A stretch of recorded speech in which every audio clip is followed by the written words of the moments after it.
An escalating rift between two of America's most powerful artificial intelligence firms and the US government is reshaping the future of military technology. The controversy centers on Anthropic and its CEO Dario Mordoy, who refused a Pentagon request to permit any lawful use of its AI systems, including potential deployment in fully autonomous weapons and mass domestic surveillance. The US Department of Defense, recently referred to by the administration as the Department of War, reportedly demanded broader operational control and removal of specific safeguards. Anthropic declined, citing two firm ethical red lines: no mass domestic surveillance and no fully autonomous weapon systems.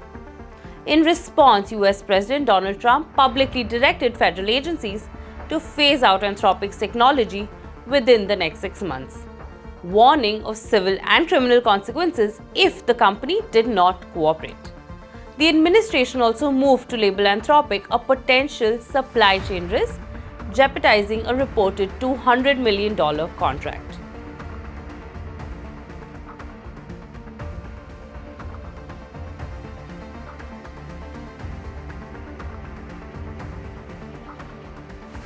Anthropic had previously been a pioneer in classified AI deployments, the first frontier AI firm to operate within US government, classified networks and national laboratories, and an early provider of customized national security AI systems. But as Anthropic stepped back, its rival OpenAI has stepped in.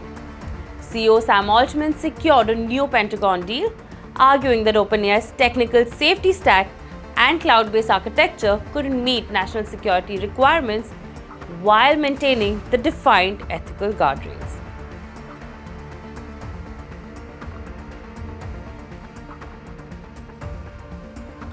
This episode highlights a deeper question.